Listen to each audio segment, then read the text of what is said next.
I'll move on quickly now. Our next speaker is Henry Smith, Executive Director of Saferworld.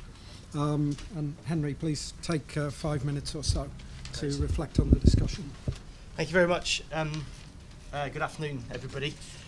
I'll try to not take too long because we at Saferworld is one organisation which has been following the international dialogue very closely over the last year or so, but we're certainly not the only one, and there are lots of other civil society groups in the room here, I'm sure, who would want to make a comment as well. So I'll try to be brief to allow the maximum time for questions and comments afterwards.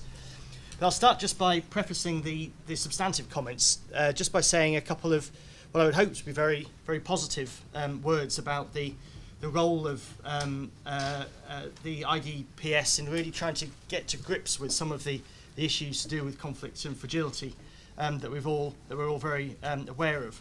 So the first thing I think is to say that the dialogue itself is a good thing from our perspective, and what's particularly good about it is that it seems as if it's going to produce tangible outcomes, and so the New Deal could well be one of those tangible outcomes, and that's a very good thing, because we all know there's a lot of there are a lot of commitments on the international statute norm book, and very few of them seem to find their way into action. So maybe this signals a really significant opportunity to translate some of what we know, some of our analysis, into actual action on the ground on behalf of people who need the support most.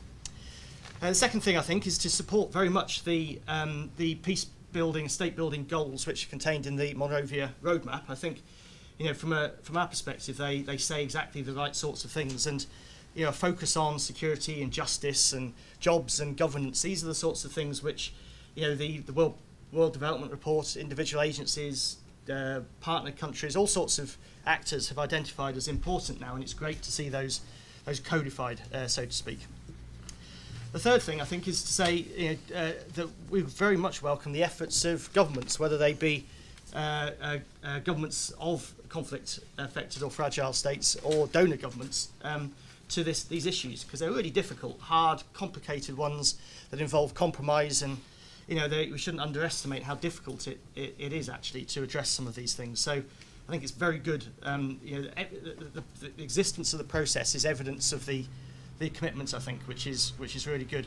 And then the final thing is to very much welcome and support the leadership role that Timor-Leste have taken, both for the G7 plus, but also more generally in the dialogue. So it's great to be sharing a platform with someone who's played such an important catalytic role in that area. So all very supportive, I think. But there are a couple of things that I'd like to contribute in terms of how the New Deal document might be developed in its future iterations. Obviously, it's a really good start. It contains lots of really important things. And these are just a couple of suggestions that we'd offer as contributions, not as contradictions, I think, to what's in there already. And the first one, I think, is really a request for G7 plus states to really embrace the concept of participation and accountability. And that's evidenced already in lots of the discussions which have taken place, but there are some specific areas, I think, in the drafts of the New Deal which are kind of on the table or circulating at the moment, where this could be evidenced a little bit more. And without going into great detail, I think, for example, in the section, Helder, that you described around the focus side, one of the buzzwords, I think, there again, this is a very difficult thing, but when we're looking at the assessments, for example, trying to understand the nature of the challenge in country, yes, of course it has to be based on what's going on the ground, of course it does, and that's what you say there is very, very much the case. But it's also really important to build up that picture that there's a place for normal people to be involved in identifying what those problems are. People in villages who are affected by local level insecurity and so on, also need to be making sure that their voices are being heard in the development and then the communication of those problems and the translation of those problems into plans and strategies. And of course that's difficult, takes time, it's complicated and so on, but it seems to us from our experience of working in conflicts affected and fragile countries that it's actually really essential for lasting transitions transitions to lasting peace. And another example, for example, would be the issue of compacts. So very important, I think, again, that there are these compacts that bring together and draw together the accountability of the governments and the countries concerned and the donors.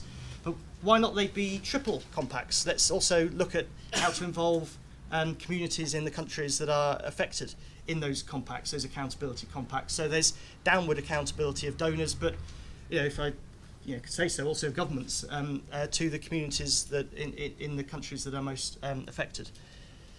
And I think also the third area would be on the, these are just examples, but the third area would be on the issue of indicators. So it's great in Helder's last couple of slides when he was saying is the way forwards, one of the issues is to develop indicators by which the success of work towards the goals will be judged. And I suppose, in addition to indicators which are around the kind of the internal mechanisms of how aid works and is dispersed and so on, one also have some indicators in there which are essentially participatory in nature. So looking at whether people in the countries concerned actually feel safer, or do they get recourse in justice for the things that have happened to them, for example, and work out how to design indicators which sit alongside the more technical and maybe bureaucratic indicators, but which together would give a really strong picture of the nature of the success of the intervention. So there's some stuff around participation and accountability. And the second thing I just wanted to raise quickly was to pick up one of Kern's points about context specificity. So, all of us, I'm sure, who've worked in or had anything to do with trying to make development work in difficult places will know that you have to start with the context, and in a sense context is everything. The situation in Timor-Leste is totally different from Afghanistan or from southern Sudan, I should imagine, or from any other country under the sun. And so really understanding the nature of the context and then building up from there is really important, I think. And two areas where maybe that could be addressed a little bit in the New Deal would be looking at, firstly, looking at something about looking at how to apply the peace building, state building goals in a way which is flexible and context driven. So yes, those 5 things are really important, but you need to combine them in different ways and prioritize different things at different times in different contexts. So I think Kern mentioned the need for us not to take a cookie cutter approach to things. I would very much agree with that, I think.